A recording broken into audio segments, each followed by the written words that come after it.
There's room for everything in pro wrestling. Give me 2 hours on TBS with this crew, and we'll take Raw down. When's the last time we were truly worked? Like TLC, it's just overdone.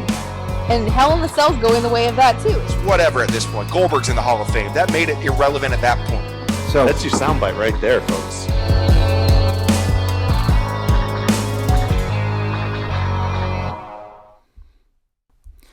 Well, Rammer Jammer, and excuse my grammar, will we choose this or that tonight on the Bammer Slammer? If you're watching us live on our Twitch channel, which is twitch.tv/SmackDraw, please shout yourself out in the chat. We'll give you a shout out, and we'll make sure that you feel as welcome on this show as possible. We thank you so much for watching us. Make sure you like and follow the channel as well. We just hit over 115 followers on our Twitch channel. It's still climbing, so it's a very, very awesome achievement. So keep following and click that bell every time we go live. You can get notified. And if you're watching us on the replay on our YouTube channel, make sure that you like, comment, and subscribe, and then click that bell so that every time we post a new video, you'll get notified immediately. Again, we thank you so much for watching us this evening, and we appreciate everything that you guys do for the channel. And if you're listening to us on a podcast platform, we're pretty much everywhere now, so you can listen to us on whatever platform you prefer. Give us a 5-star rating. I promise you our content is almost deserving of it. So the more 5-star ratings you give us, the harder it makes us work, and the more it makes us want to do better for you, the listener, and for you, the viewer. So again, thank you so much for that tonight. This evening, we're doing something really fun on the Bammer Slammer, and it's an episode we're calling This or That. But before we get into it, I want to introduce you guys to the esteemed panel I've invited this evening. First of all, over here to my right, he's one of the founders and the lead host of the SmackDraw brand. You can hear him and RN on The Rewind every Sunday evening, as well as stirring up controversy as the host of our unpopular wrestling opinion show. He's a wrestling fan, a family man, and the doppelganger of Eric from the Viking Raiders. This is Ugly Kyle. Kyle, how are you this evening, sir? Son of a bitch. That's rude. You son of a bitch. You didn't have to go there. I could have said homely Kyle. Just go with a little. I'll go kind of worse. That's not better. At least this conversation happens every time me and Kyle are on the same show. It's a running joke. It's not even. It used to be like passive. You know what I mean? Yeah. You used to have to read between the lines. Yeah. Shit's getting assertive, man. Thanks Thanks for having me. I was happy to hear that I was like your 6th choice as the backup to Sebastian. So. Well, Sebastian and I he's one. If those of you who don't have never seen him, Sebastian is the less attentive and always busy 4th member of the brand, but he was wanting to do this tonight, and I was excited to have him. But if all of you that are watching this, hopefully he's better by the time you watch this or listen to it, but he's not doing so well. COVID's kicking his butt, but I'm believing he's going to be just fine. So just lift up a prayer and a few thoughts for him, and hopefully he'll feel better very, very soon. Directly below me, he's the host of the Apron Bump podcast, which drops every Wednesday, where he covers the best and worst of pro wrestling from the past and the present, doing awesome retro shows.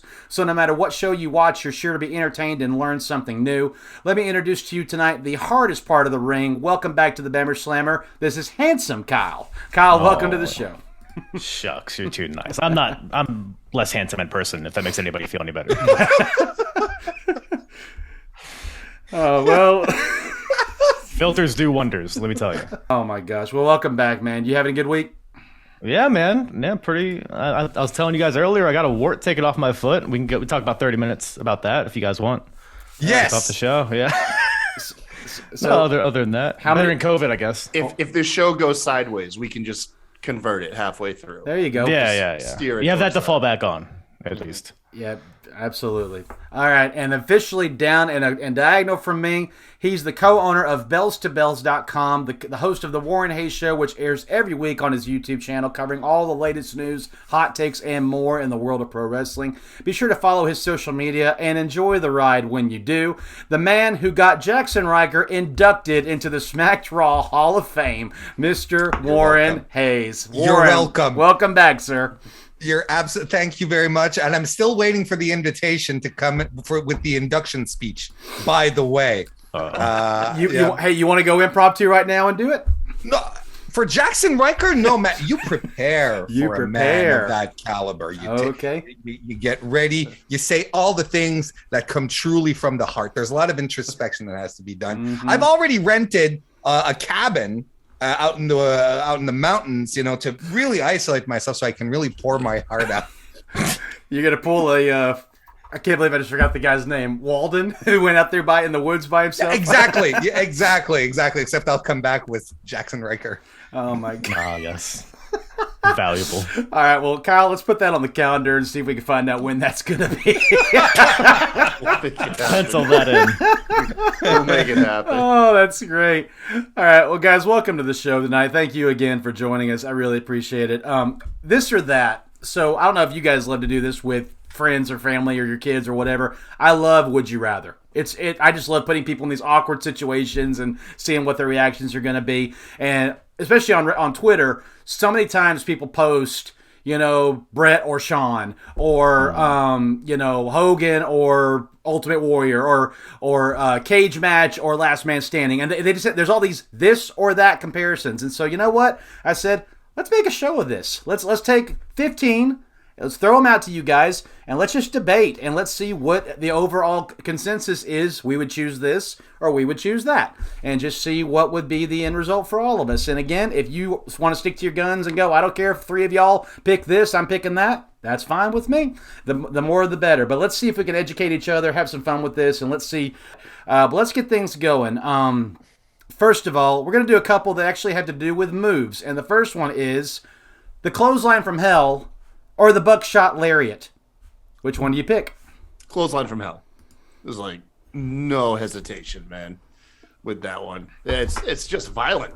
It's violent and it's good and it looks real and hell yeah. Couldn't have been done from a better guy too. JBL. Stand-up guy, I heard. I'm really glad that JBL was able to take that move from Stan Hansen. It's like, it's good for him. Stan was doing that in Japan. Who cares? I'm sure he called Stan. It was like, Stan, is it okay if I ape your? I'm sure he gave him a call, right? He did hilarious. Stand-up guy. He didn't copy it completely because he didn't beat the shit out of fans on his way to the ring every night. Okay, and we're off so running. JBL made it his own. That's not part of the finisher. He'd beat up guys in the back instead. That's what he'd do. And we're off and running. He's just having fun, Michael. Yeah, clothesline from hell for sure. The buckshot lariat, I feel like very rarely looks effective. I mean, it's fine, I guess, but the clothesline from hell is all the follow through from it. Yeah, it really takes it to another level. Yeah, not to mention, I think the clothesline from hell is more like, holy crap, there it is. Whereas the buckshot lariat, you have to make sure the timing's perfect for the flip and. Yeah, can't come out of nowhere. Yeah, exactly. It can't come out of nowhere. JBL could just take 2 extra steps, and now the clothesline is a clothesline from hell, pretty much. So, yeah, I'm agreeing with you guys. Clothesline from hell. Next one. 2 biggest moves in WWE history, arguably. Stone Cold Stunner or the RKO? A Stunner any day. Oh, come on. The Stunner, the setup, the delivery, and honestly, can people replicate it successfully in our days? I would argue not really. Kevin Owens sure can't. It's tough, and I think that's what makes it special. Because guys, let's be honest. Let's all gather around and everyone does fucking cutters these days, and that's what an RKO is. It's a cutter. And everyone kicks out of cutters. What makes Randy so special is it the way that he massages the back of your neck as he's taking you down, and you're just like, this feels nice. I think I might just stay down here. You might have. I think you have a lump, by the way, as he's hooking the leg. I think the uniqueness of the stunner in and about itself. However, I did see Thunder Rosa do a stunner on her Mission Pro show this weekend as an homage to Stone Cold, because she even had the beers and she clanked them. She'd take a drink, right, and the kick to the gut stunner, and she did. It was well executed, but I think the stunner's special. I don't know. I give it like, if you're comparing Stone Cold's variation, I think that wins all day. Yeah, it's untouchable. If you were to say, if you said RKO versus the Kevin Owens stunner, then I'm going to give it to the RKO on that. I agree. But no, you didn't set that parameter. You said Stone Cold Stunner versus the RKO. Yeah, Stone Cold Stunner takes that. Yeah. I'll say RKO. Just to your point, Warren, everybody does a cutter now, but I think a lot of that is influenced by Randy Orton and his RKO and all the crazy ways that he's able to execute it. Now DDP did it before him too, so I'm not gonna say Randy invented it or anything. And Johnny Ace did it before him. Johnny Ace, yeah. I mean, there's some Japanese wrestler I've was yet doing it to in see the a clip of him 1800s. doing it. I just know of. Yeah. I don't want Of to see the Johnny legend. Ace wrestle. That's I've never fine. been like, No, you know, I don't want wanna to watch watch that some either. Johnny Ace tonight. You know, Yeah, exactly. Yeah. Yeah, no, I will agree. As much I love the way DDP did it more than Randy, because DDP would put you in a fireman's carry and then bam, hit it, or put you in a backslide, turn you over and hit it. Randy basically waits for you to turn around and look at him and he'll hit you with an RKO. There's only really one way he does it, other than jumping off the rope or turnbuckle or whatever, and he catches you in midair. Where DDP would, it looks like he's going to set you up for another move and then he'll turn it into a diamond cutter, which I felt was more, it got more people to jump to their feet than what Randy does. When Randy does it, you kind of if see it DDP coming. was still doing it, like I bet he would sell a lot more yoga videos. Like if you knew like one video, like there'd be a one point in every video, he's like downward dog, and then just diamond cutters. One of his. I would love that. there is a like- diamond cutter position, by the way, in DDP yoga. It's the last one you do. You do this and then The RKO it's fun, right? It's fun because I think over the years Randy just really leaned into the drama Yeah. of it because ultimately that's what it is. Yeah. I mean, I don't know if you've heard, right? I mean, this might be the first time that you ever hear this, but an RKO can come out of nowhere, Yeah. right? I don't know if you knew this. I never really thought about it that way. So the fact that it can be applied like spontaneous. I mean, it's been put over so much by commentary that it's like it's like this looming nowhere. sword of Damocles that just hangs over every match that Orton can just end it like this, Right. kind of thing. And it's always been super protected and it's always been done intelligently, right? In the sense that it doesn't happen very, very often that Orton will run in, hit an RKO and end the match, because technically speaking, he could, Yeah. but he still has to wear down the other guy before applying it because the other guy can just still shove him off. Right. And it's at that point when you're looping, you've been beaten up for the past 15 minutes that you don't have the presence of mind to push Randy away. That's why the RKO works. So like it's a successful, well implemented finisher in the history of finishers, I say, but man, nothing beats a good old fashioned stunner. It really doesn't. Yeah. So are we 2-2 here? I guess, and I'm okay with that. So Yeah, we'll split it. yeah, we'll split. All right. Next one. Okay. Lucha Libre or the Strong Style. This or Strong that. style. Yeah. I can't get style into would be Lucha better. Libre. I mean, I'm a big Lucha Underground guy.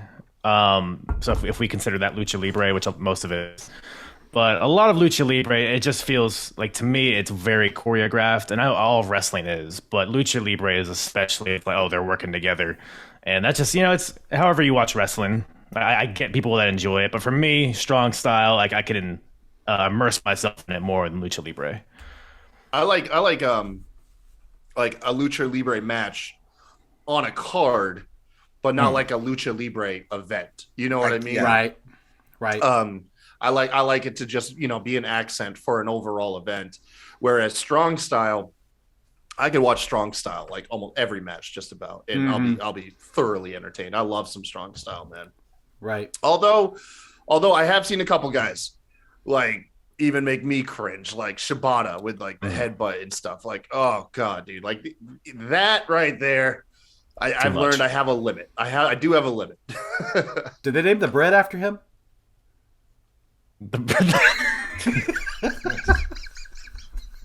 I'm a dad with 3 kids, man. I have to. Can I leave?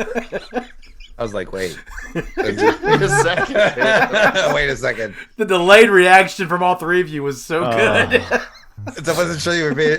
Is he being serious? It's like, Oh, I got a good sell face, man. If I do it right, I can get you. Go ahead, Warren. Add to it. No, I'm especially with old decrepit Kyle. The idea that I can't watch like an entirety like of a Triple Mania. It's too much, and I think it really boils down to preferences because. Much respect for what they do because it is still crazy athletic, fast paced, super timing. But look, like the GCW show 2 weeks ago, they had a Lucha Libre trios match, right towards the beginning. Match of the night, absolutely fantastic, and I was absolutely satiated. Didn't need any more, and I'm absolutely fine with that. Mm-hmm. Give me Shibata and Ishii beating the shit out of each other for 10 minutes, anytime, any day of the week. That speaks to me. That's the kind of wrestling that I like, where you take a step back and you're like, has anyone told these guys that wrestling's worked? Right. Yeah. Has anyone told these guys? That's what I love. Is there much, and this is kind of a newer style for me because I'm just more of a technical guy, but is there much difference between like what New Japan does versus like what Walter and Dragunov do? It's the same general family, because it's the same general family, but like in the execution will be different just because fighting spirit, as they call it, right, in New Japan, is fiercer, and you're like meant to stand up to the guy a lot more. So it's like, they'll slap each other, that they'll one guy will drop another guy on his neck with a German suplex, but the guy will jump right back up, right, and then they'll start, because that's what it is. There's a lot more European influence, a lot more uppercuts, and exactly, more of a European strong style than the Japanese one. But I mean, we're really getting into details here. British strong style, some may call it. Yeah. Sure, except neither of the dudes are British, but right, yeah, no, 100%, yeah. But we're getting into minutia at this point. Gotcha. Are we wrestling nerds or not? No, we're not. We're cool guys. Yep. It's all how they apply the hammerlock, you see. Exactly. Just look at my whiteboard. Yep. From the left, not the right, you idiot. Absolutely. Next one. Big one that actually a lot of people fight about on the internet. The big gold belt or the winged eagle? Oh, winged eagle for me, man. I was not a WCW fan growing up. So any relics of WCW and NWA, it's going to be a hard time to put them over for me personally. Now, Kyle, just to clarify, when we say winged eagle, in your mind, is it the one Brett and Shawn wore or the one Stone Cold and The Rock wore? It's the smoking skull belt. So it's the second one then, the Attitude Era one. Yeah. Okay. I don't know, Bama. Probably that one. Probably that Attitude Era is Big Eagle. Winged Eagle is the one Brett and Shawn had. Okay. Yeah. I've seen both the belts. I'd still take them over Big Goldie. Honestly, it's my opinion. I might be on an island here by myself, but that's me. I'll make it short and sweet. Grew up watching WCW. Was first exposed to it. My favorite belt of all time, Big Gold, all the way. Yeah, I mean, for me, Big Gold is associated with like Raw in the early 2000s. But even so, just aesthetically, it's my favorite looking belt, and it just feels like a world title to me. And I wasn't really watching during the Winged Eagle period. I was a little too young, so for me, Big Gold all the way. You want your title to look like a prize, like something that's just fashioned by like an expert crafter who poured hours onto it. You want it to look massive. You want it to it's gorgeous. That's what your title is supposed to look like. Not, I think between, Big Eagle and that one, I think it's, you can go for either one really, but there's something about that gold belt. There's something about Ric Flair holding it. There's something about, Sting holding it. Jack Swagger. Triple H. Yeah. Shawn Michaels one time. Hulk Hogan. Booker T. Booker T. Booker T. No, hold on. Let me retract that because that sounds like I'm insulting Booker T. No. Most people do. Because it is. It's the only world title he ever had. He never held any other one. Yeah. That's a whole other podcast right there. Yeah. That is a whole other show right there, man. Yep. He didn't hold the Undisputed. He didn't hold the one with the logo on it. He didn't hold the winged. The only thing he ever held was a big gold belt. Here's a belt. Sorry, go ahead. No, I was gonna say, where do y'all stand on the custom belts? Because I want more custom belts, man. I want the Smoking Skull, the Brahma Bull. I want the wood belt. The wood belt ruled though. The wood belt was pretty awesome. From a naturally fallen oak. Yeah. That was really. I agree with that one. That was funny. Yeah. That was a good one. Now, Go ahead, Warren. But- I do. yeah, I do draw clearly if my you- line at the spinner belt, though. Even I can't pretend to praise the Nope. spinner belt. I actually No. was kind of a fan of the spinner belt. I gotta be honest. only I was a fan of the spinner U.S. title. only when I'll take that one. only That's when fair. Cena had it. If anybody else had it, it looked stupid. Only when Cena had it did I appreciate it. Hey, the Miz gets an honorable mention for stopping the plate upside down to make an M. Okay. That was, Okay. I will. You got to give him that. Here's a belt that people I find don't, and you mentioned it, Dave. When people talk about these titles, which one, the undisputed WWE title, gorgeous, Loved belt. it. Loved it. For real though, A little small for my taste, but I still love the design of it. beautiful, Yeah, beautiful yeah. title, and there's a TNA Eagle title as well. Yep. Absolutely fantastic, like an absolutely beautiful belt, and it's in the conversations. Oh, yeah, it is a it's good usually looking it's belt. always the Yeah. same. It's always the same belts that pop up. Right. But like, I feel the undisputed one, and it's actually one of a member of the Mr. Warren Hayes Show Discord, Anakin, pointed me onto that. It's like, look at how great this belt is. I mean, you're absolutely right.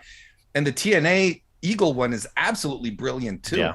Yeah. And there's another title that's had multiple versions of, Right. and one specifically for Jeff Hardy's Willow character and all that shit. So yeah. Do you guys remember the first time you learned that they don't have just one belt, that they actually make a copy and send it home with you? All this time, I'm like, Hey, what? You don't? Are you being serious right now? You don't take home the belt that you won? No. What I mean is, like, okay, so Sean wins the championship from Brett. Brett still. No, that's a bad example to start with. How about we go? Brett wins the title from Sean. Let's go with that, okay? Warren, no. But okay, go randomly. But okay, so Sting beats Hogan at Starrcade and gets that big gold belt. Yeah. Let's go with the scenario where Brett tapped out to his own move, okay, in the belt in that question. How about we talk about Brett beating and his opponent doesn't matter because he's beaten everyone. Okay, Brett versus Sean is not in this list, by the way, Does Earl Hebner get the it's belt? been so overdone.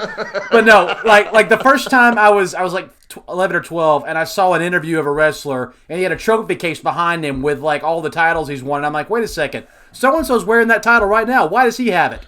It was like, it's like my mind was like, I didn't understand. I thought there was one belt. You won it, and then you held that one belt. You traveled with it. You took it to the airport with you. That was the only belt of the company, and everybody was trying to win it. That was my little mind. That's what I thought. So, I was kind of under that impression. I figured maybe the back office had like a backup belt or Right. something in case you got mugged or or like sold it. Gets stolen from your car, Chris Yeah. Jericho. Cheers. Is that what happened? Or did he take it into an Arby's or something and he had it on No, the He so- took it into a steakhouse. yeah. Okay. And then wasn't it like last year Walters got stolen? Yeah. Just right. at the end of 2021, yeah, he Right. got his belt stolen. Okay. Walter. Walter. Gunther. Gunta. It's growing on me, but I still like Walter more. Anyway, next question. This one I'm actually intrigued what you guys are going to say. These two factions are the only two factions in my recollection that have chapters over multiple decades. Would you rather join the Four Horsemen or the Bullet Club? Okay. Okay, so you're asking who we would like to join. Would That's the you question. rather join the Four or the Bullet Club? Oh, the Four Horsemen. Do you know how much cocaine they probably had like at all times? Like fuck yes, dude. I am rolling with Ric Flair. Like nothing but like girls Damn good and point. cocaine. Yeah, no, all day. Do not let Jess see this clip. But yes, that is what I am doing. Four Horsemen for life, son. For the simple fact of I hate getting hit in the face, and to get in and out of the Bullet Club, you have to get beat within an inch of your life. I'm going with the Four. Unless you're Kenny Omega. Kenny Omega didn't get the leader send off. It was because it was like never like an official send off for him. It No, that's it. was just like slowly he was lost just the title out and then he one was gone. day. Well, it's Yeah. him and the Bucks too, right? Didn't they just kind of split off into their own thing? Yeah, because they were yeah, like the Bullet Elite. Club Elite. Yeah, the Elite. You It was a know? sub Yeah. faction. It was a sub faction of Bullet Club. And There's for always that, yeah. there's It's always been just- sub factions in Bullet Club. Yeah. Too many Was there ever sub-factions. like an official like you're out? You know, because there was like tension with Tama Tonga. I remember seeing like on like the being the elite crap, but never saw like an official like, okay, you members are no longer Bullet Club. No, No. Yeah. no, they've never had like the again, if I'm not mistaken, it's only the leaders who get the beat down send off. So Prince Devitt got it, AJ Styles got it, Kenny Omega never got it. And now you can argue who's going to get it. Is it really Jay White? Is it Evil? Like right now, it's not even clear who the leader is. Yeah, there's like two factions within the Bullet Club now. So, Yeah. But there's always been like, but you could also say that Guerrillas of Destiny, because Guerrillas of Destiny have the firing squad, right. with Bad Luck Fale, and I think I'm forgetting someone. It's also got Anyway. you also got to think of the high pressure of it, because within the four, you get Rick's not leaving. Without him, there is no Four Horsemen, so that only leaves 3 spots. So if you don't hold up to your loyalty and you win matches and win gold, Flair will cut you. See, here's my thing, because that's an excellent point, and that's why I'm going to join Bullet Club, because right now, like one of the oldest members of Bullet Club is Yujiro Takahashi, right? I don't know if you're familiar with Yujiro, but it is the year 2022, and he's running a pimp gimmick. He's Pretty the cool. Tokyo Pimp. Wow. That's his nickname. Wow. All right. His finisher, his secondary finisher is called Pimp Juice. Okay, I changed my pick to Bullet Club. All right. Now, what have you suddenly become Matt Ritter? What are you talking about? so if Yujiro Takahashi, the Tokyo Pimp, can hang around Bullet Club all that time and still be a member, and no one really kicked him out, and not only that, be in the newest sub faction with Evil and Dick Togo, I'm like, yeah, for sure, there's a spot for me. Way too much pressure hanging out with Rick and Arn. You look at Arn sideways, he'll just knock your teeth out. What are you talking about? Sunglasses come off, you're dead, man. You're Not dead. to mention, when does this take place? Because if you're in the Four Horsemen in the 80s, Arn might likely kill you. Like, we've learned he's armed Anderson. Yeah. Like, I mean, he's pretty much all but admitted. Like, he's probably killed someone. if we're talking about like Arn Anderson versus Chris Bay, like Arn Anderson's going to win every day of the week. So, Yep. But yeah, the Bullet Club is just, it's turning into NWO for me, and it's like not in a good way. Yeah, But, I agree. It's not as bad. I get there's more clear divisions within it, which is another layer to it. But Right. four horsemen for me. But it's not. I'd argue right now, as a longtime New Japan watcher, that the Bullet Club is a lot more streamlined. Like there's divisions in it. There's always been divisions, but like there's even the Bullet Club USA stuff now is clearer, because back in the day you had Cody, they had the whole gang in Ring of Honor doing their thing, and then there'd be offshoots. It'll never be as bad as the NWO. No. Because you'll never get something as ridiculous as Dusty Rhodes joining the NWO. NWO, you could just It won't walk to happen. the merch table. Yeah, buy the shirt. You are in the NWO. Isn't Like, Jeff Jarrett in the Bullet Club? Jeff Jarrett was a member as well. Yeah, It was or is? Is he? Is he not there anymore, or is he still in the NW or the Bullet Your Club? Bullet Club for life, son. It's for life. It's for life. And the fact of that, the reason I'm staying with the Four Horsemen is because you flat out ripped off the NWO's 3 top gimmicks to make your group. But Four Horsemen, no one's ever ripped them off. Not even Fortune ripped them off. So The Four Horsemen are the OG. There's no question as far as group Like the stables, original factions cool go. faction. yeah. Yeah. Oh well. No, the Bullet Club. The Bullet Club's cool. I'll give you that. But the Thunderbirds, the Fabulous Freebirds. Excuse me, the Fabulous Freebirds. yeah, Were they cool? Back in my day, Yeah, they were cool. Haystacks Calhoun had a faction. I'll agree with Warren. They turned cool, but they were hated in the beginning. Yeah, but they were still cool. Yeah. They were the Yeah, I bad mean, well, I streak, guess they did They sing had all the like- attitude and. Okay, What's his name? If Was they, able to if they sing a hadn't song, adopted so- Bad Street and stuck with Freebird, they would have stayed hated. You bunch of Southern rednecks. Yeah. All right. Next one. Well, we'll be there all day, but I'm loving it. Next one. Would you rather compete in a Survivor Series match or War Games? Now, do I hate my body or do I love my body? I was Don't about matter. to say, what shape am I in? Am Don't I in matter. my prime or am Don't matter. am I getting off this chair right now? Don't matter. Who's booking? Don't matter. Who's booking? Who's producing this shit? Either way, if your team loses, you're fired. That escalated quickly. And I'm probably going in War Games. Hands down, I'm going in War Games. Hands Yeah, down. I think I'm going in War Games. Hands Because down. you gotta think, Because I'm in so- the Four Horsemen, man. We created War Games. I'm There you going go. in. Well, because like what you so in the Survivor Series, like you're already in the ring. See, I'm thinking like in War Games, I get to pick my spot, right? Unless I'm in the opening, like Right. the opening bout. If I'm in that cage, the moment that rings, I can run under the ring and just grab whatever weapon I want. You know, and just start murdering people. I hate And then- that, by the way. I hate Yeah. that. That's terrible. So here's what you do though. Like I'm not going in the War Games match to murder them. I'm going back to the opponent's shark cage and just gonna stick and pry them. You know, I'll use some logic. Oh, yeah, I'll go War Games. like the first one with the UE where they re-deadbolted the door and they couldn't get out. Yeah. Yeah, I feel like I can get Yeah. a better advantage in a War Games match than a Survivor Series to win ultimately. So I say, Kyle, have you ever watched an original War Games where there were no weapons? It was just fists and moves. no, that's from the era of wrestling that I'm just not particularly a fan. Oh Man, it was so I- much. There's moments here and there. There's Yeah. moments here and there, but back in the golden age of wrestling in that era, like I still like I look for the work rate matches. Right. Your Steamboat, your Right. Randy Savage matches, like those are the ones like I have an easier time watching.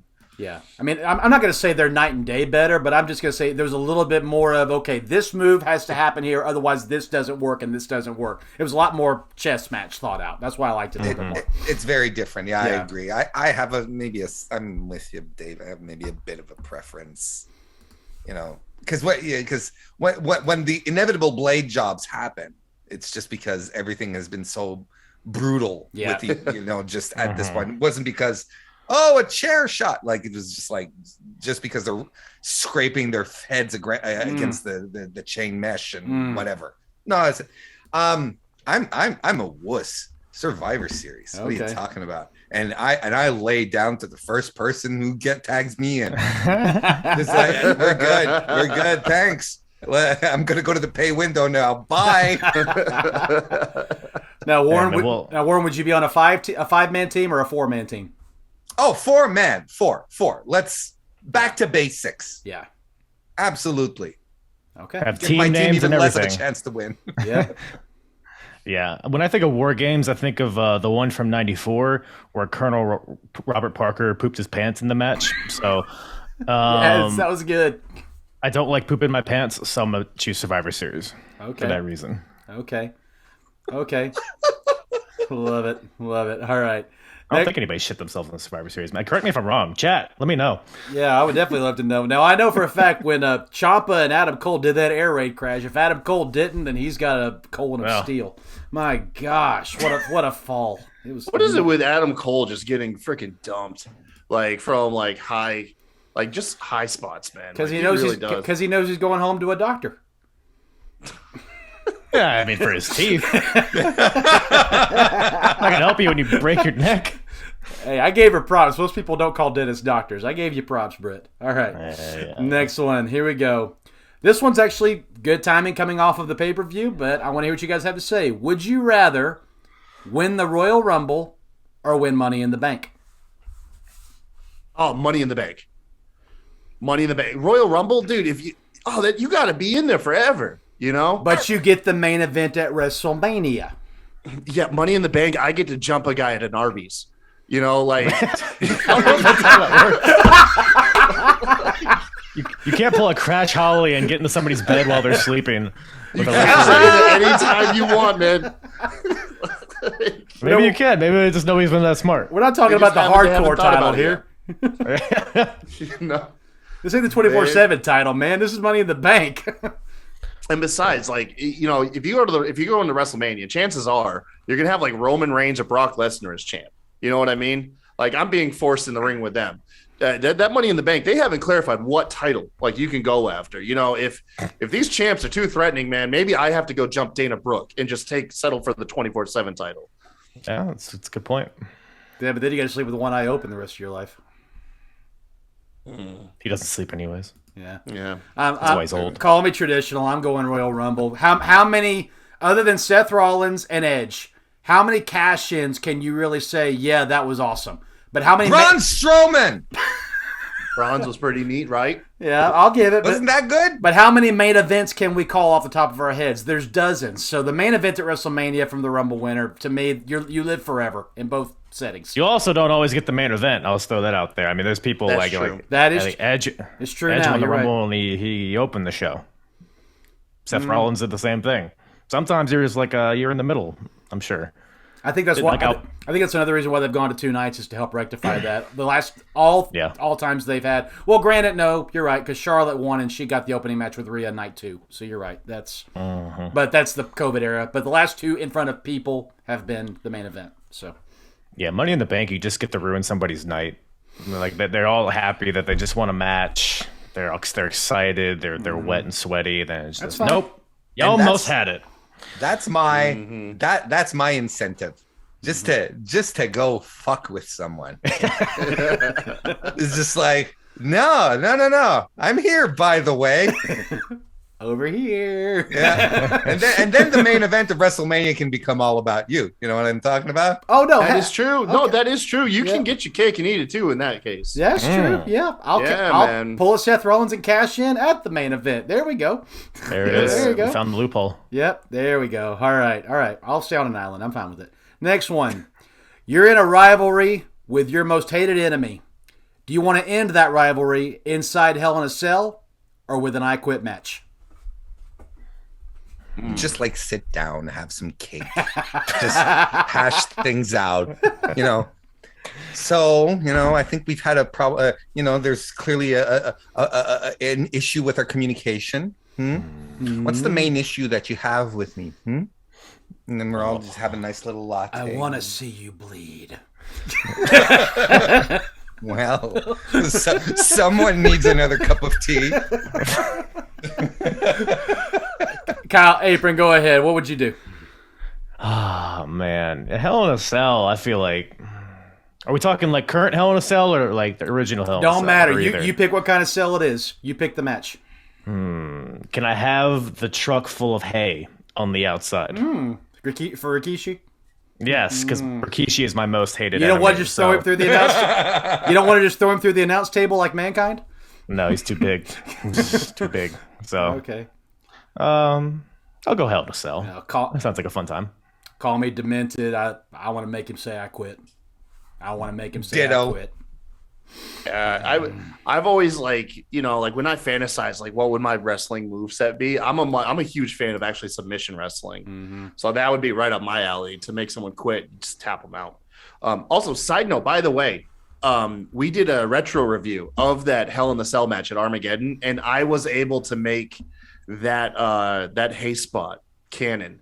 By the way, like actual have reason why there was a truck of hay just readily available, Right. Because there was there's like a park that's like right across the street. I got on the GPS and everything. Like I looked at everything surrounding it, and there was a park, and I was like, okay, they're doing construction there. Vince just walked across the street and jacked one of the work trucks that There you just had go. some hay in There it you when go. they were just doing some re-landscaping. There you go. But I was able to make that make sense, man. I remember doing that shit. I felt proud of myself. Yep. But anyways, yeah, no, I'm tapping those fuckers out, man. Crippler crossface all day. What would the name of your finisher be, Kyle? Oh, Jesus. Don't pretend like you haven't thought about it. Shit, man. I don't know. Like, I'd probably just steal someone else's finisher. You know how AJ Styles has the calf crusher? You got the Kyle crusher.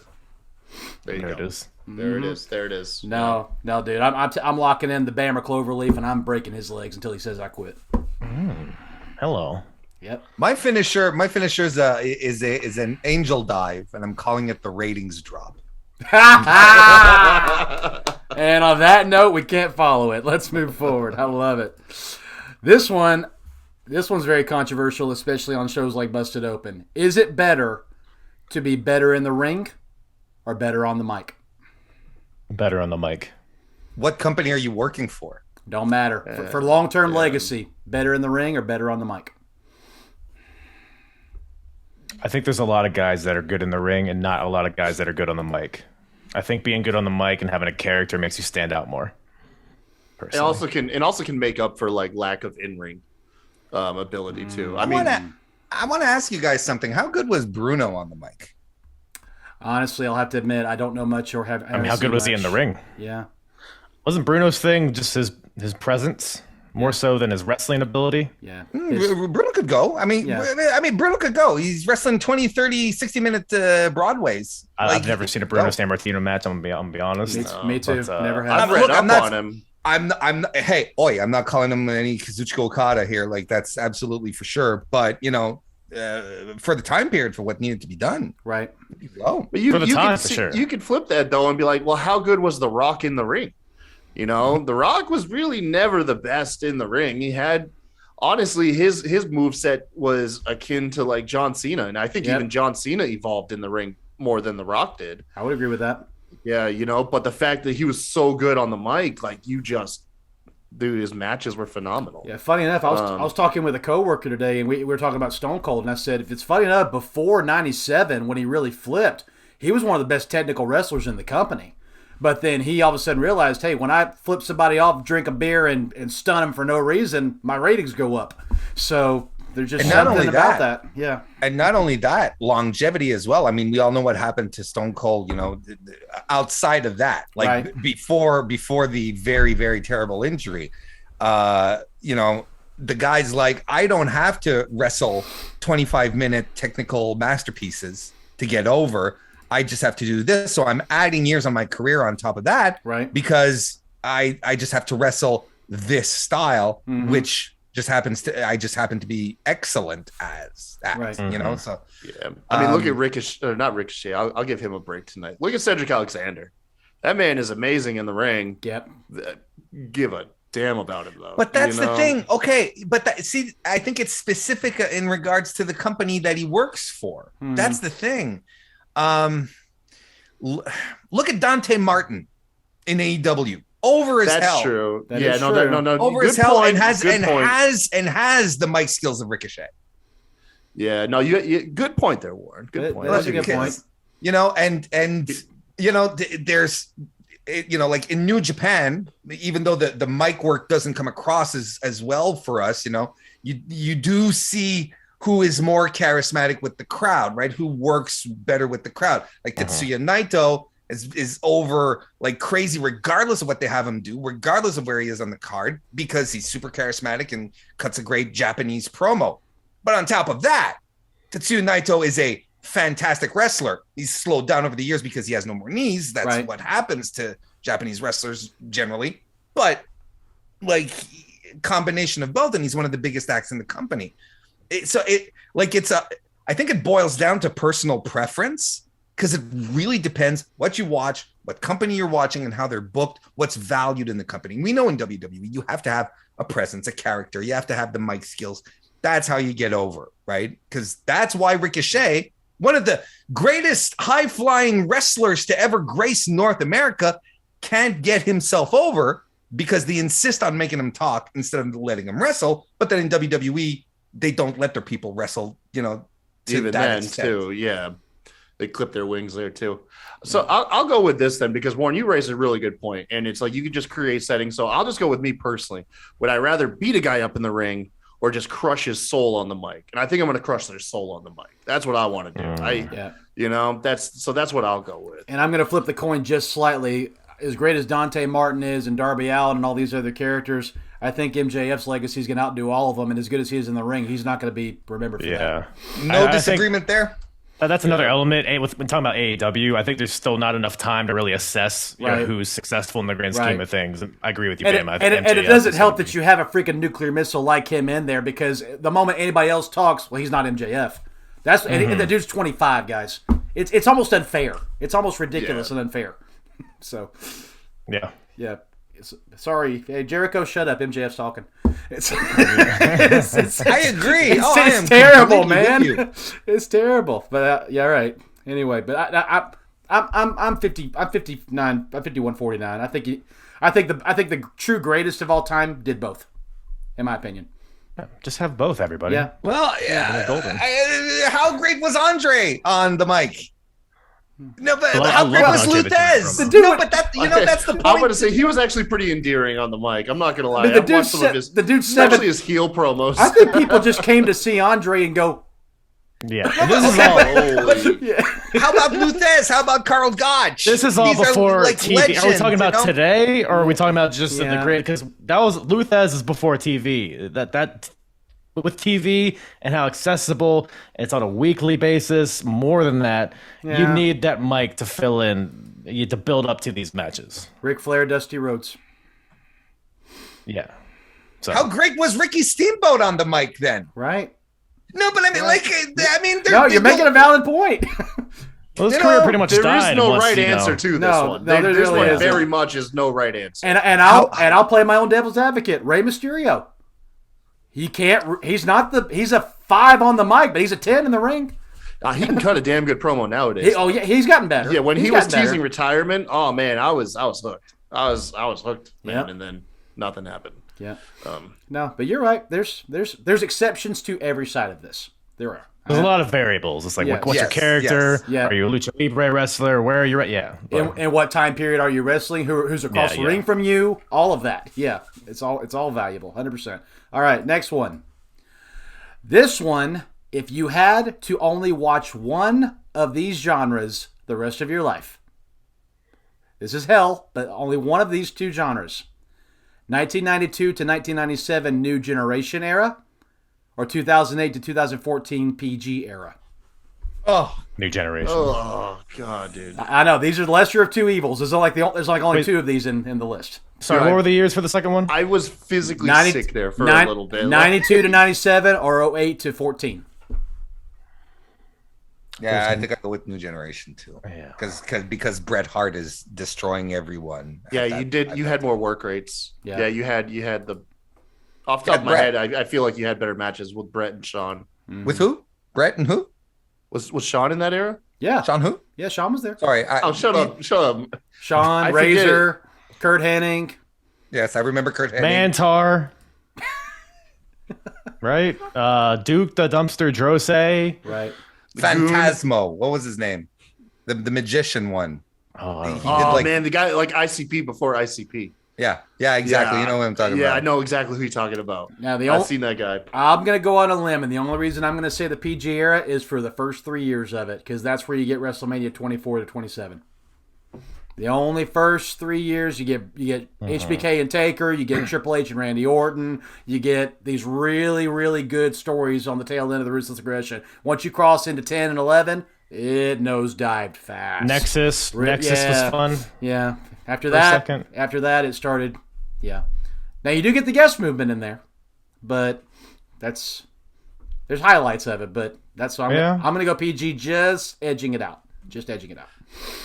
I feel like that's when people really started turning on WWE. Oh, for sure. Like really, like in droves. Like because social media finally was starting to blow up, Yeah. and that PG really was rubbing people the wrong way. I feel like that was when the corner turned and. Yep. Because like WWE has received criticism forever. I remember hearing back in the day, like NWA versus WWF and everything, and people are like, WWF is for kids, NWA is for adults, and Right. NWA is real, WWE is fake.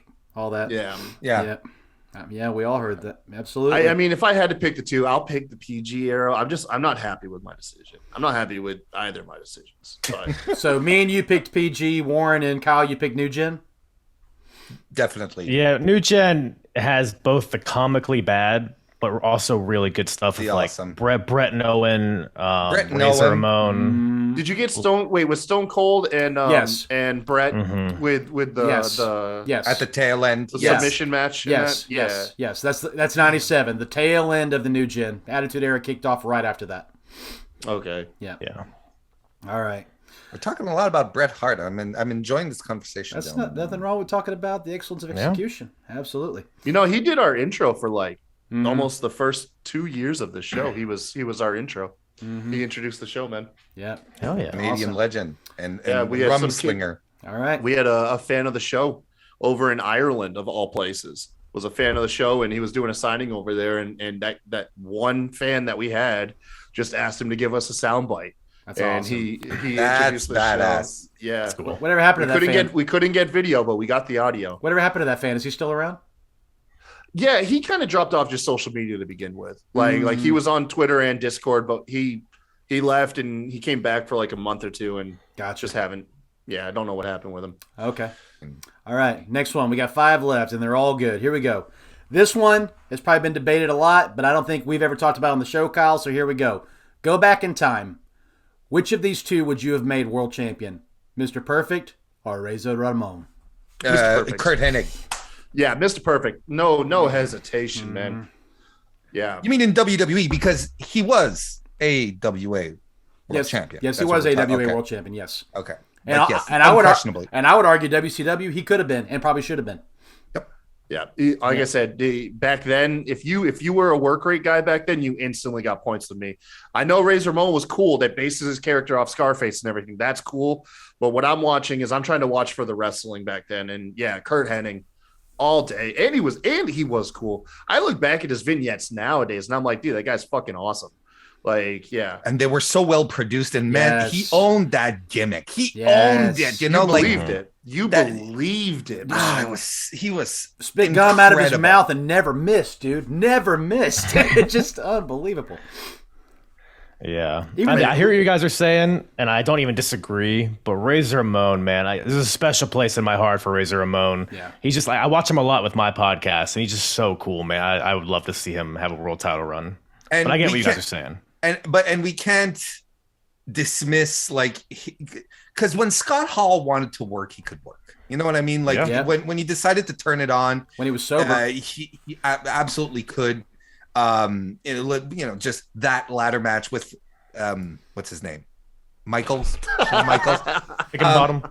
Hickenbottom. Hickenbottom. You mean the goat? No, we're not talking about the same guy. But because he could be, he could be a work rate guy. Like he absolutely could, but like it didn't necessarily fit his character necessarily to go like full on. Like wasn't there was a King of the Ring tournament, right? Didn't he have a match at like one of the earlier ones with Brett? I think so. And that was actually really, really, really good. But of course, it's Bret Hart. But Right. it was really, really, but it was actually fantastic. And you're like, man, Scott Hall, when he decided to go, he really Right. could go. Understood. 100%. I'll say one thing about Razor though. To this day, he has one of the best stunner cells. Going back to the Stone Cold Stunner Yes. match. Yeah. Yes.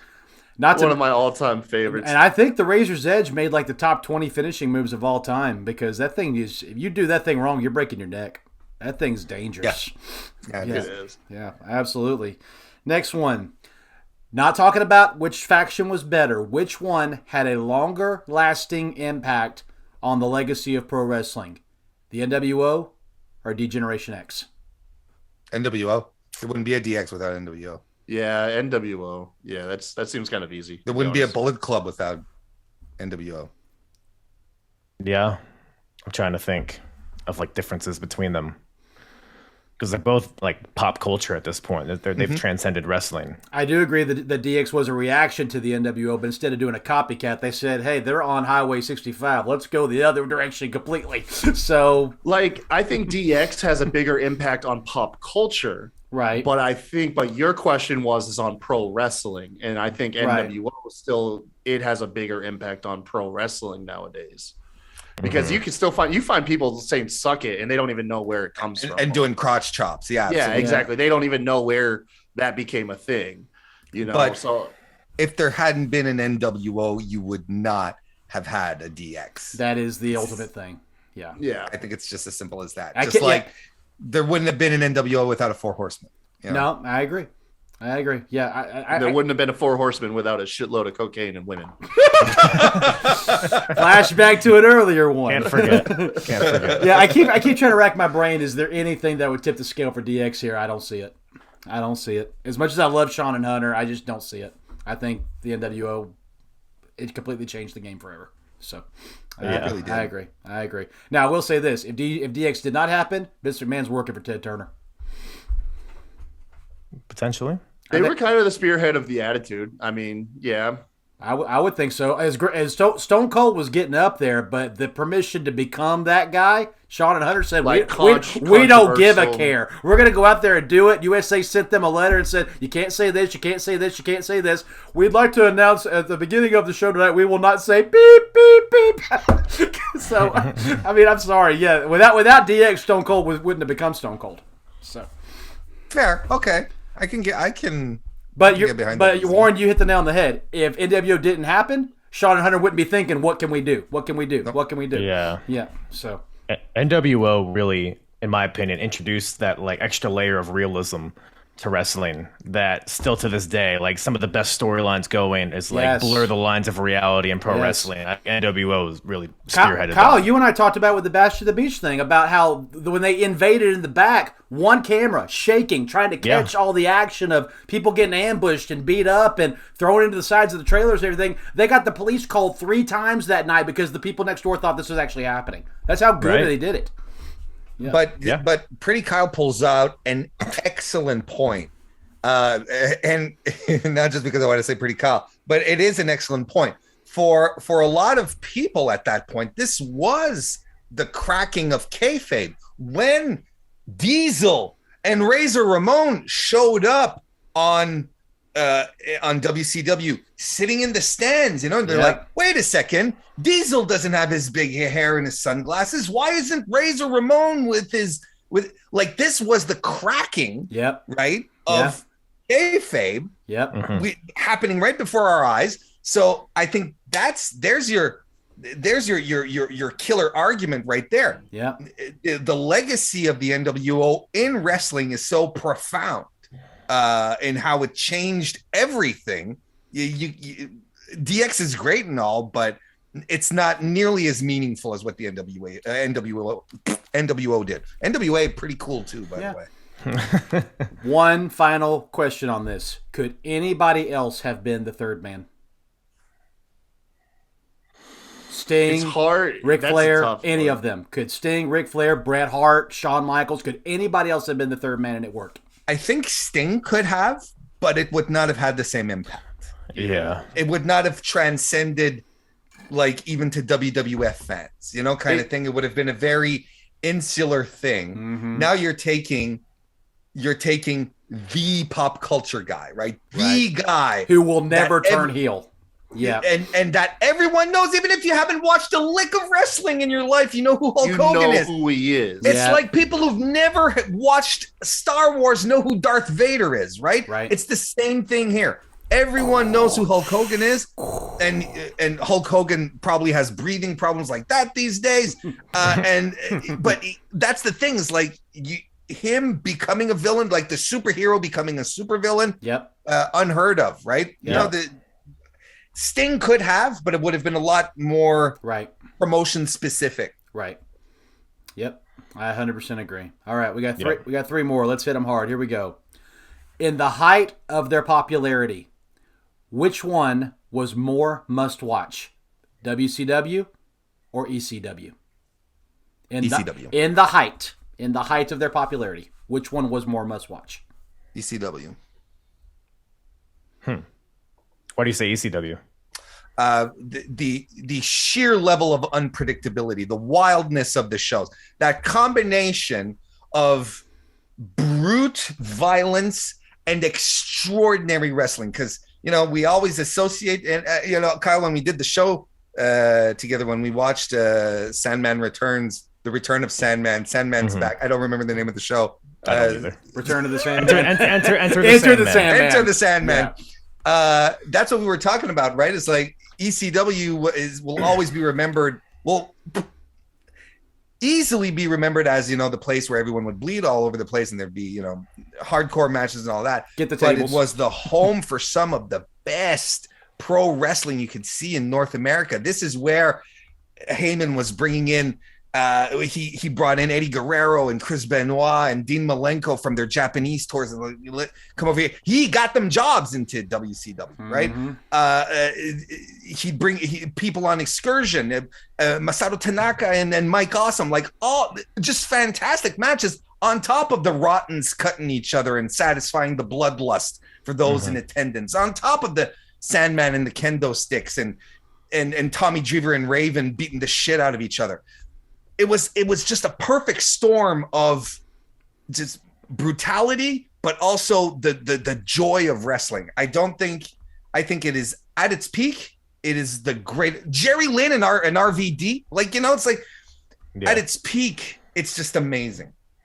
I remember like talking to my brother, because to be fair with you, I didn't really watch like too much WCW. I watched it, but I definitely didn't watch any ECW growing up. But I remember I went back and watched highlights and stuff. And I remember my brother was over, who's not really a big wrestling fan. And I was always like, yeah, ECW was always wild, off the chain. Any episode you tuned into, there was something crazy that was going to happen. And then I proved it. Like I went on to the WWE network. I selected some random show, like ECW show. Right. I fast forwarded like 30 some odd minutes into it, hit play, and there's like these two wrestlers arguing and a chick, and in the middle of it, the chick's like, wait, did I fuck you? And then it just like, and then I just went back to fast forward, and I was like, that's the crazy shit that was on these ECW shows.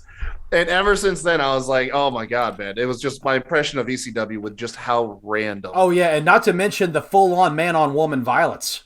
Full on. Yeah, I can't answer this in good conscience just because I didn't really watch enough of them to give too strong of opinion. Yeah, but I'm only picking WCW because I grew up watching it. I've never seen a full episode of ECW. Yeah, I wish I had seen more of it growing up, especially because of like big names like RVD and Eddie Guerrero, and I think Dean Malenko was in there. The Dudleys when they had the extended family. It wasn't just like Bubba Ray and Devon. You had Sign Guy. You had Big Daddy Spike. Dudley. Yeah, Daddy Dudley was there too, and Daddy Dudley was a Rolling Stone. You know, kind of that was the gimmick. You know, so it's like, yeah, it was fantastic. Yeah, absolutely. All right, two more. Here we go. Both companies were created in the same year. You got to go back in time and eliminate one from being created. 2002. Go back there. Are you going to stop Ring of Honor or TNA? Stop one from being created. Which one are you going to choose? Man, that's a tough one. That's why it's in here. Well, you eliminate one and the other one's going to probably thrive.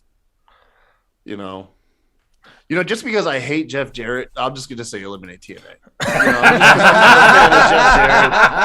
was going to say get rid of TNA. Fuck that guy. Although he actually seems kind of like a pretty cool guy nowadays, but still. He's a complete grifter. That's fine. He's a carny through and through. Yeah. Is he really challenging in GCW right now? He had a big actually, like, he's having a bit of a career revival right now, doing a Man in Black persona and he had his big match against Effie. Wait, he's fighting aliens? Like what? What? He's the Man in Black. No. the Man in Black. Johnny Cash. Man. Jesus Christ, man. He's doing Johnny Cash gimmick.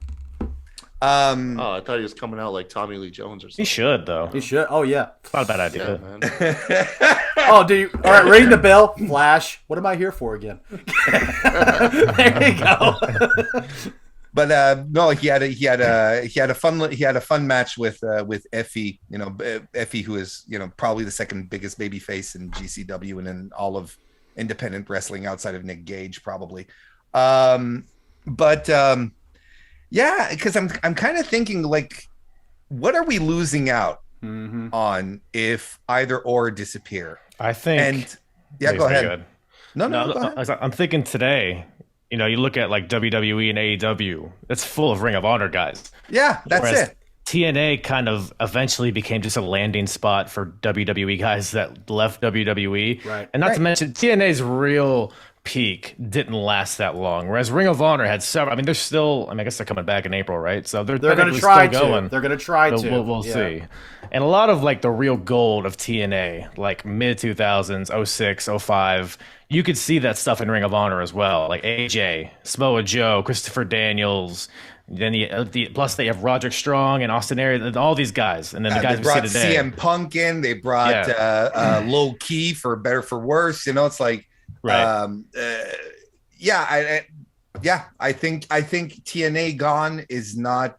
You don't lose those people. You don't lose like the big, like AJ Styles, like Samoa Joe. You don't lose those guys ultimately because they're just bouncing back and forth between TNA and Ring of Well, Honor. let me pose this then from the business financial perspective. Which company would do better business and make better business decisions if the other one didn't exist? Ring of Honor. Ring of What Honor. are you talking about? Yep. Better business decisions from TNA? I just Dixie Carter, man. Remember, have you heard of Dixie Carter? Yeah, I know, but it's not like Sinclair's put Ring of Honor in a position to be seen by the mainstream media ever. They Where at paid least- their wrestlers. Yep, they during did that. COVID. They Hey, did Dixie that. Carter is not a pedophile though, so that we know of. Well, okay, but Carrie Silkin is cool as fuck, Yeah, though. yeah.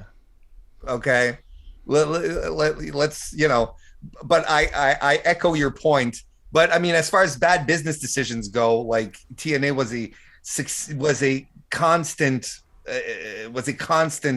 deluge of bad business decisions. Right. You know, we're even when it was Jeff Jarrett. Look, Jeff Jarrett brings in Vince Russo to help him in the creative, like in the earlier days of TNA, right? Right. And Russo starts backstabbing him. They're supposed to be friends, but he starts backstabbing him to get control of creative of TNA, Right. and then they become at odds. So that's one thing. Then there's the whole Jerry Jarrett thing. Then they sell to Panda. Then you get Dixie Carter involved. What's her great idea? Let's bring in Eric Bischoff and Hulk Hogan to revitalize everything.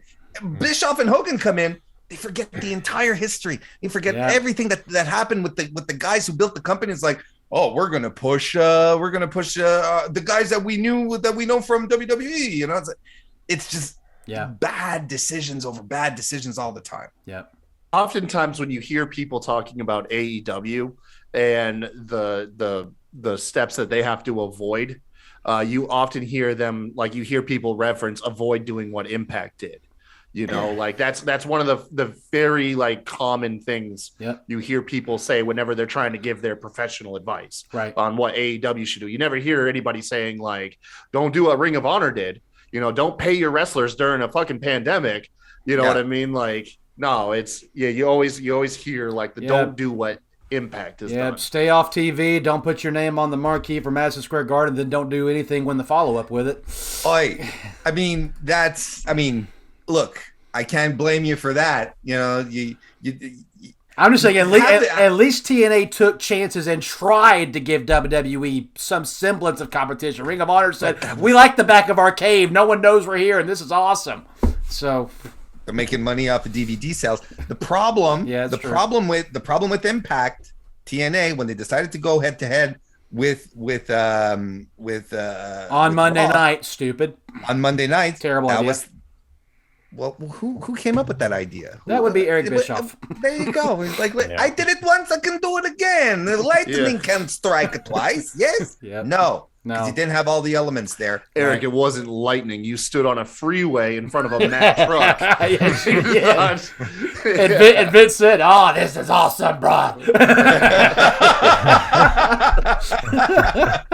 Oh, so good. All right. I'm in agreement with you guys. I definitely would eliminate TNA. Last one. This is the one that I told the Twitter universe would be on the show tonight, and it's very, very relevant because it's looking like WrestleMania might be heading this direction. Keep the brand split in place. Would you rather unify the WWE's major titles so the champions work both shows, or keep dual champions, WWE Universal, SmackDown Women's, SmackDown Raw Women's, SmackDown Tag, Raw Tag, or WWE Champion, WWE Women's Champion, WWE Tag Team Champions. Champions can be on both shows. But the brand split stays in place. Only the champions get to move. So, if you did this, right, the message you're sending is these are the top belts, right? Correct. And these are our top stars because they hold them. Yeah, so then you missed out on one thing. You need to eliminate then the NXT title, the NXT Women's Championship, the NXT Tag Championship, because NXT now, compared to when it was Black and Gold is canon. You've got wrestlers going from Raw or SmackDown down to NXT and vice versa. You know, AJ Styles has visited them. You had Grayson Waller appear on Raw and shit. So at that point, they are just as much of WWE as Raw and SmackDown, which means all three brands would have to covet them. And so it doesn't really make sense to me. I feel like what would end up happening is if you say, okay, NXT can keep their belts, well, then now you got to make a Raw title and a SmackDown title, you know, but then ultimately have the WWE title. So it's weird. NXT, I feel like, throws a weird spoke, like a weird stick in the spokes of this equation, because I feel like at this point, it's as weird as 2.0 is. I feel like 2.0, given how WWE look at it, is actually closer to the third brand than Black and Gold ever was, because they always ignored Black and Gold unless, you know, their wrestlers were being held hostage in Saudi Arabia. Then, you know, but I think that throws a weird equation, because I believe you're going to see more bleed over now that it is just the way it seems to be being treated.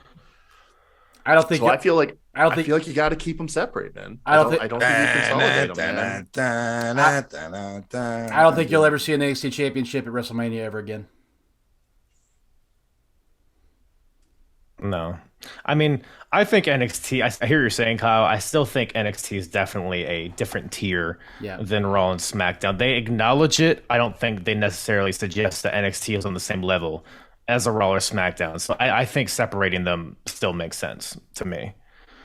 But Kyle, me and you talked about this recently on my show with Backlash. And this is a period, this Backlash 02, mid 02. They kind of did this where they had only one world champion and one women's champion, and I believe one set of tag team champions, and they basically hopped back and forth. And just from watching it, because I've been watching this recently, I didn't really like it. It felt weird. It felt like it's like when you lose the title, where do you go? Do you have to get drafted every time you lose a title? There's a lot of weird wrinkles in it. And I think with the brand split, because where it is right now, I'm not a big fan of where it is right now, because they're basically just blue. It's Raw and then it's Blue Raw. The brand split thrives when the two shows have their own identities. Like in the Ruthless Aggression era, they felt like different shows. They had two world champions, but they felt like they were at the top of their respective brand, not just one half of the world champion of the WWE. So if we're talking about a world where the brand split is done well and it's done to give each show its unique identity, I'm fine with having just different sets of titles for each show, personally. Okay. Yeah, if you consolidate them too, it's weird. I mean, I get what you're saying when you keep the brand split, but it's like with the champions traveling, the champions are gonna be highlighted on Raw more. Is what's gonna happen. They're gonna slowly feed into Raw is the main place to go, and SmackDown is the recap show, and the more big angles are gonna take place on Raw. And SmackDown's going to suffer for it. I feel like just SmackDown suffers the more you consolidate. Not if Roman's there. Listen to this man here. The man called Bama Deve. He speaks good things. I 100% agree. My thing is this: it's not the 300 travel days like it used to be. They can afford to do both shows now. They're already proving they can. And also, by doing this, you actually make the U.S. and the Intercontinental Championship the title on that show. So that elevates your mid-card immediately. The for all the mistreatment they get, the WWE Women's Tag Team Champions. I know they need to do a better job with that, but also by consolidating into a WWE Women's Championship, now we can discuss giving Liv Morgan a mid-card title and letting the women that are not ready to hold the big belt get airtime fighting for that on either show back and forth, however they want to do it.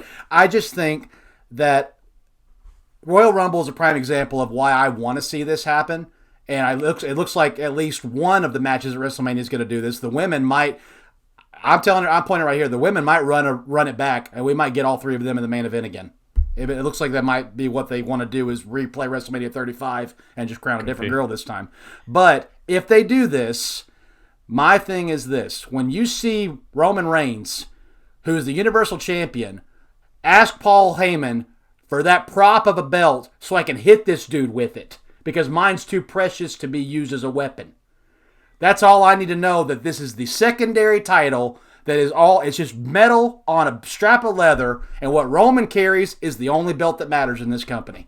So if it's just a prop that's going to be fought over in a cage for a title that means nothing, because this is not the main guy in the company, Roman's the only main guy in the company, then just combine it and put it on Roman. Well, that's the example you just brought up. That's Roman, because it looks like they're building to a title versus title match. So that's basically Roman planting the seed of like, this title doesn't mean anything. The Universal title is what is the top title, which is going to lead to on the dominant champion, that whole thing.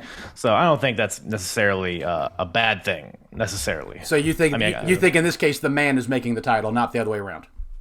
Yeah, Roman is the Universal Champion, right? Right. He's not the WWE champion. That's the imposter title. Yes, it is. That's not the A title. The A title is the WWE Championship. Not to Vince, it's not. The man makes the title, man. Not to the Vince, man it's makes not. the title. Yeah. But Kyle, I agree with you. I want it to be the WWE Championship. I hate the Universal Championship, but that's not what Vince wants. So if you're going to combine it, whatever Vince wants, I just want one title. I want one man and one woman and one tag team. Yeah, if they combined it, what's it going to be called, Bama? Hopefully it'll be called the WWE Championship. It'll be called the WWE Championship. I hope so. Dude, as much as they're into corporate logos and just making everything a corporate, like, everything is just the WWE logo. Right. Their top title being named anything else other than the WWE title. That's not going to happen. If they consolidate those belts, it's the WWE Championship. Remember when it was the WWE World Heavyweight Champion? I was like, what the heck is this? I've got multiple thoughts. Please, Warren, go ahead. We don't want to hear it. So next question. So, this is the last one, Warren. Have a great day, everyone. Thank you for playing. First and foremost, the NXT crossover is not a precedent with 2.0. Kevin Owens showed up on Raw as NXT champion. Let's not forget. Mm-hmm. Even in the earlier days of NXT, when it was still black and gold, but maybe not operated by one John Paul Levesque, we had main roster stars coming down to challenge the up and comers. Like, none of what I see on 2.0 right now is surprising to me. In fact, I feel like they're leaning into it more than they had during the entire, I like to call it the indie super show era, you know, where when they started bringing in Sami Zayn and Kevin and Shinsuke and Finn Balor and all of that. All the indie darlings. Samoa Joe, so on and so forth. That's when they started doing it less, but they try to give the NXT stuff a little more exposure, but, you know, whatever. So as far as, I don't think NXT is any problematic at all here, at all, in thinking about how we're going to divide.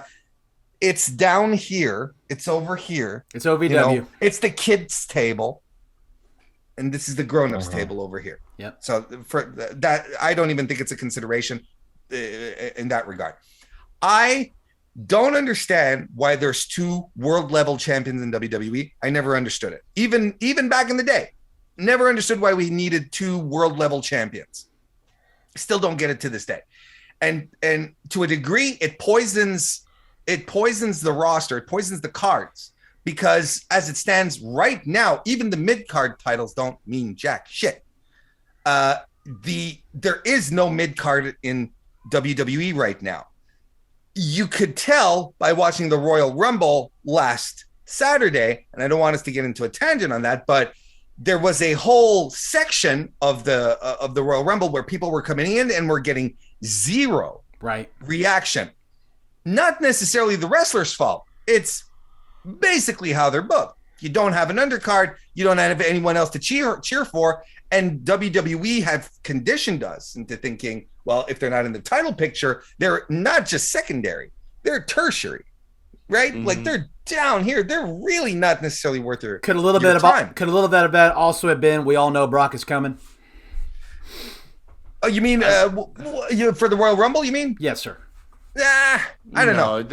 You could eliminate your guys from over that whole equation, and it was still a bad Rumble. Like, but I mean, even people coming in, like, people coming in and getting very, very mild reactions. Your people are over. People will cheer for them. Right. You know, I sincerely believe that. 100%. So I'm pro, and I've been pro merging titles for a while. I think it's something that needs to be done. And like Dave's scenario makes the most sense. You get one world title, one world level title. You don't call it the world because at WWE, you don't want to be champion of the world. You want to be champion of WWE because WWE is bigger than everything else, right? That's the logic behind it. Anyway, so you get your title, and then you have your 2 mid-card titles that become the Raw and SmackDown championships. Now, the one thing that bothers me is I feel like merging the women's titles takes away from the women, because we're essentially taking a strap away from the women. You know what I mean? Mm-hmm. And that's something that I have trouble getting behind, because we like stakes. We like wrestling to have stakes. So and WWE, they need titles to create stories on any level. So if you take things away from the women, we're going back a step, right? Are we creating mid-card titles for the women? Maybe, but like the idea of like, do you take away one belt and create 2 more all of a sudden? You know what I mean? Like, where it gets fishy. It gets fuzzy there. You're right. And I'll agree, but hey, in a perfect world where we have proper equality on the roster, we wouldn't be having this conversation. I don't think. I think we'd be Charlotte would be Intercontinental Champion. I think, honestly, by this point. No, I agree. Charlotte would have won that IC strap by this point. And I will agree with you, Warren. As much as I hate having 2 women's champions, because then is Becky the face or is Charlotte the face or whatever, at least the 2 of them are closer in both these titles you want to win. Whereas in Roman and Bobby Lashley's case, it's so lopsided, it's ridiculous. So why are the women's straps right now called the Raw and the SmackDown titles when one is like, why do they carry the brand? Crazy. Right. One is called WWE, one is called Universal. Thank you. But for the girls, it's distinct. This is the show. It's the show here and the show there, just to make sure bring that back the the girls Divas know where to Championship. go. Right. There you go. Yeah. Divas and women's, bring it back.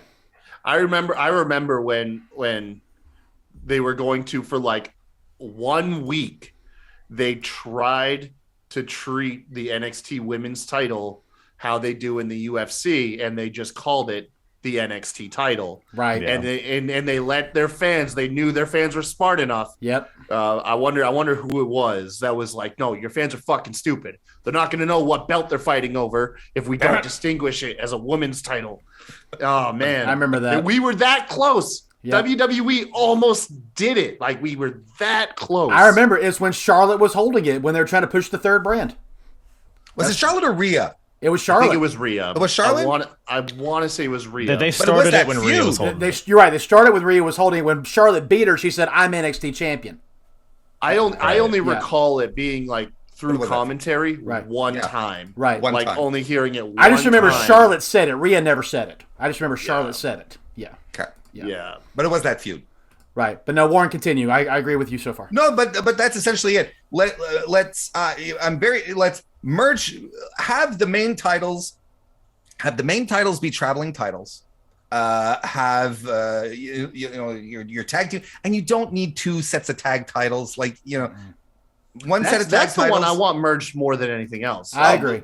That's the one I want merged the most. I will Tag compromise titles. on the women. I want tag and top titles merged now. I agree 100%. I can compromise on the women's. Yeah. But let's do that. Let's have the main titles traveling. Let's have proper mid-card titles, because that's the thing. It's like, then while one guy on one brand is fighting Roman, then on the other brand you can be heating up someone else to be the next challenger. Right. And it will also settle WWE's live event woes to a degree. If you have your main draw be on every show, which in this case is Roman Reigns, and he's not linked to a brand, well, then it's like, well, of course Roman's going to be there. Your champion's going to be there. And when you go see a live event, Right. normally you want the biggest stars to be there. Right. It's as simple as that. And I think that's why I want the women's to merge too, because my dad had a phrase, a 2-headed person's a freak. And so if everybody goes to see a live event, well, congratulations, Charlotte's here. I want Becky, so it solves that problem too. So Yeah. Yeah. Yeah, and the elevating the like Intercontinental title, U.S. title, that's a big thing for me too. That's a good point because they kind of flirted with that a little bit too when Brock was Universal Champion and he only showed up like every 5 months. When he was gone, the Intercontinental title was the top Raw title, and you have like Roman Reigns fighting for it with Seth Rollins and other guy. Miz. This is when Miz is really hot too, so that's a good point too. So I would like to see that because you still have those two pillars in each brand. So because what they should be doing, to your point, is what they did with Bobby Lashley in 2020 and into 2021 when he was U.S. champion. He was unbeatable. Yes. Now you felt there was a mid card. Yes. You felt there was a mid card, and you felt that Bobby Lashley didn't belong there. You felt like he was top tier. He was so perfectly booked. Right. It was the best Another thing. name was Rusev too. Yeah. Rusev, man. Yep. That's another failed. Like, how was that guy never world champ? Yep. Like at the height of Rusev, dude. 100%. Sorry. Yeah. Sorry. I'm sore about that still, man. I agree. And give the man credit. John Cena rebuilt the mid card when he did his U.S. challenge with it. Yep. Absolutely. Yep. And then and the payoff was Alberto Del Rio. we don't talk about that. We don't talk about That that. never happened. That was the payoff of all of that. we don't man. talk about So that. Get Del Rio over. We got to get Del Rio over. With man. Zeb Coulter as his manager. Mexican and American, how are they going to get along? So let's bring this whole discussion to a header. Are y'all in agreement that it's looking like Brock Lesnar's going to wreck that chamber, win the title, and he and Roman are going to unite them? Dude, that seems like the most obvious fucking thing, dude. If I was gonna put money on it, I'm betting the house on Brock. But will they unfortunately do what they did with Daniel Bryan and Randy Orton and Batista and John Cena, where you're walking around with these two belts all the time, or will they actually unite them into one belt? They'll hold two belts for a minute. They're gonna want that visual. Becky two belts, you know what I mean? That's what I'm They're saying. They're gonna want that dual champion. I visual. thought I was praying. I'm like, oh, thank God, Becky two belts. It's about a month after Money in the Bank.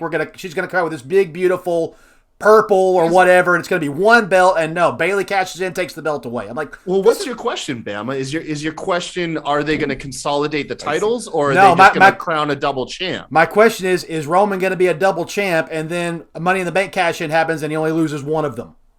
Okay, so that's what I believe. I don't believe there's going to be a belt consolidation. I believe we'll get a double champ, and then you'll lose a belt. They're going to do a Becky thing. They're going to do the Becky thing. Well, then just don't do it. I agree. Then just don't do it. But I agree. They were like, give me my completely consolidated agree. belts or nothing. Just It's stupid. put Then the just belt. don't do If it. you're not going to consolidate them, have Seth Rollins win the chamber. Thank okay? you. Yes. Yeah, just Then make another opening huge main event show stealer match for the other title. Why not? oh man, Seth and Kevin Owens for the world title at Mania. Give Kevin Owens that world title match at Mania. Yes. I would even go as far as to argue that Brock Lesnar could be in a top tier WrestleMania match without the title. He doesn't Yes. even need to be involved in the title. You know what they should be doing? Putting him against a guy like Kevin Owens, or or God forbid Matt Riddle, but that's a whole other 9 yards in my. But at least make a match with someone else that would give him the prestige, that infamous rub. There's no reason for Lesnar to be in a The craziness in the thought that we're like, people won't think Brock is special unless he has that world title on him. People won't want to tune into a Brock Lesnar match Unbelievable. without a world title. I just think they want that title to matter, and very few guys can make it matter other than Brock Lesnar. they've always been a coward of that shit. You know what I Yeah, mean? they have. We were on the way to a CM Punk world title, main event at WrestleMania, but they were like, oh, no one's gonna give a shit about Rock and Cena unless there's a fucking title on the line. When that match would have been probably still the match with or without the title. Hogan and Rock didn't need a title. No, exactly. That's a great point. No, I 100%. My dream for this, and this will make Kyle's dream come true too. My dream for this: Seth wins the chamber. Seth faces Roman, title versus title. Give me Brock and Bobby, no title, and let the boys go. That's what I want. That's what I want. Slam dunk. That was my most frustrating moment of Royal Rumble. Yeah. Because they hyped it up as 20 years in the making, and honest to God, and unironically exciting moment for longtime wrestling fans. Yes. Who've been like, how many years have we said we never got Lashley Lesnar? We never got and then we get it. And what happens? Yep. It was fucking Lesnar, disaster. John Cena all Okay. over again. Suplex City. Take that dream match, encapsulated the WWE Championship, and put Vince's face on Roman. That's what you got. That's what you got. That's pretty much it. Oh man. All right. Let's bring this in for a landing. Thank you all for watching tonight. I hope you've enjoyed this awesome concept of this or that. Let us know in the comments if you like it. Is it a winner? Should we keep doing it? And we would love to hear what you guys think. Let's go around the panel here. Apron Bump, what do you think about tonight? Would you want to ever do this again? Absolutely, yeah. There's so many ways you can take this to. It feels like there's endless topics you can do this for. Yeah, it's been fun. Been fun for sure. Warren, what's the verdict? Up or down? Absolutely. You should do it again, and you should have me on again sometime to do this. This was a lot of fun. Absolutely. Kyle, you unanimous? Oh man, this is a show designed to make people fight, so I'm all in, man. I love it when we all get to fight. So Absolutely. It's kind of like the echo of your unpopular wrestling opinion show. It's just the echo. It's way out there coming off. you the get to drink. pick the topics instead of like finding like dickheads on Twitter. You know? I wonder which one is harder. My pastor's heart prays for these people, but some people just don't press send. Just don't press send. Okay, I'll say that. How many tweets have you guys typed and went, screw it, I'm not sending that? Oh man, so many. Oh yeah, Dude, absolutely. There's so many group chats. I've literally just closed the app. I'm like, no, No. you're an adult.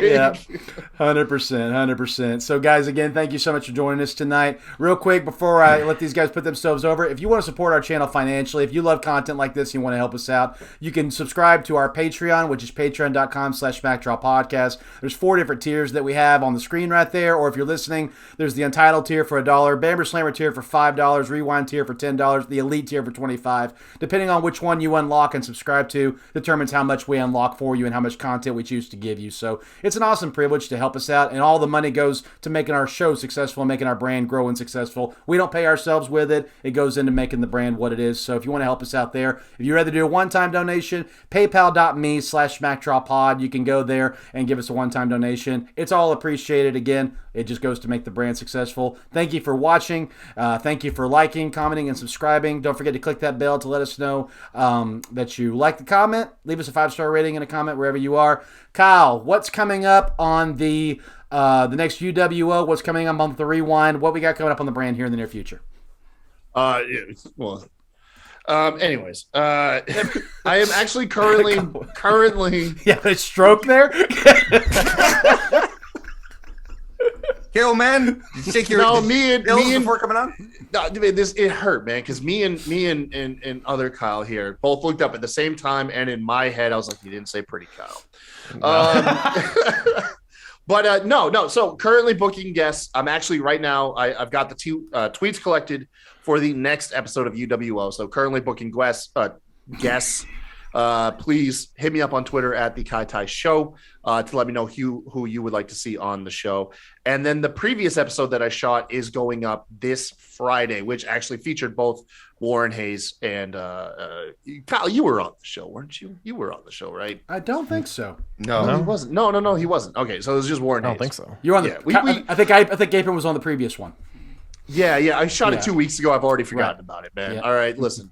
But that's going up later this week, and then I'm booking the next episode, so check that out. All right, Mr. Warren Hayes, what you got coming up on your next show, and what are you working on right now, sir? Oh, well, it's pretty much always focused on the Mr. Warren Hayes Show that airs live every Thursday night, 9 p.m. Eastern, 8 Central, because I get a lot of people from the American Midwest tuning in. They shout out to the dairy heart of America. That's all Matt Ritter. Shut Different down. devices.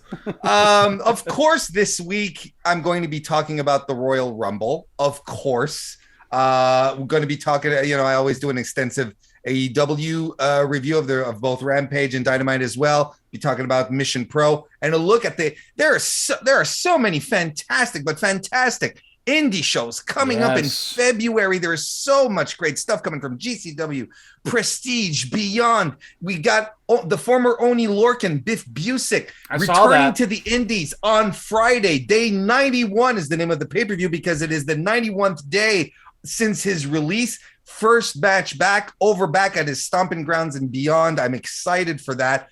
I wish I could talk about the Battle of Los Angeles, but we got to wait an extra month for the fucking Blu-rays, so we can't be talking about that. But hey, youtube.com/Mr. Warren Hayes if you want to check live, if you want to watch on demand, or on your favorite podcast application as well. I'm there too. Follow me on Twitter. Why don't you? It's a good thing.